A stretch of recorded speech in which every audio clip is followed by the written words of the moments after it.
এবার লাজুকে ধুমধামভাবে বিয়ে করলো অনুভব। হ্যাঁ সুপ্রিয় দর্শক, কোণে দেখা আলো ধারাবাহিকের ধামাকাদার নতুন পর্বে তো আমরা এরকমটাই দেখতে পারবো। বিস্তারিত জানতে চাইলে এখনই ভিডিওটা একটি লাইক দিয়ে চ্যানেলটিকে সাবস্ক্রাইব করে একদম শেষ পর্যন্ত দেখতে থাকো।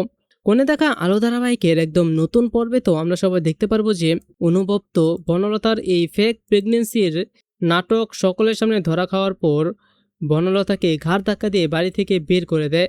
আর তারপর বনলতা তো বলেছে আমি এখন চলে যাচ্ছি ঠিকই, কিন্তু আমি ঠিক ফিরে আসব।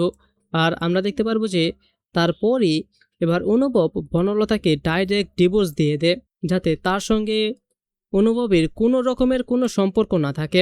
আর তারপরে আমরা দেখতে পারবো যে এবার অনুভব বাড়ির সকলকে জানায় যে আমি লাজুকে বিয়ে করতে চলেছি, কারণ আমি লাজুকে ভালোবাসি আর লাজুই হলো এই বাড়ির একমাত্র যোগ্য বউ।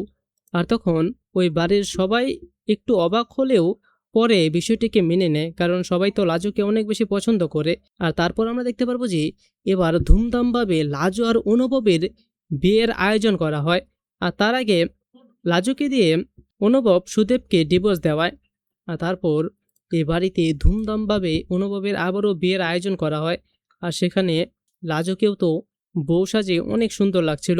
আর তারপর অনেক গেস্টের সামনে একদম মহা ধামাকাভাবে লাজু আর অনুভবের বিয়ে সম্পন্ন হয়ে যায় এবং লাজু আর অনুভব একে অপরের স্বামী স্ত্রী হিসাবে এই বাড়িতে থাকতে শুরু করে।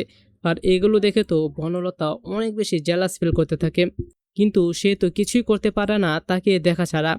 তো সুপ্রিয় দর্শক, আপনারাও চান তো যে এরকমই কিছু একটা হোক? তো আপনারাও যদি এরকমটাই চেয়ে থাকেন তাহলে সেটি নিচে কমেন্টে জানিয়ে দিন। এবং এরকমই প্রতিদিনের আপডেটগুলো সবার আগে পেতে চাইলে এখনই আমাদের এই চ্যানেলটিকে সাবস্ক্রাইব করে দিন। ধন্যবাদ সবাইকে।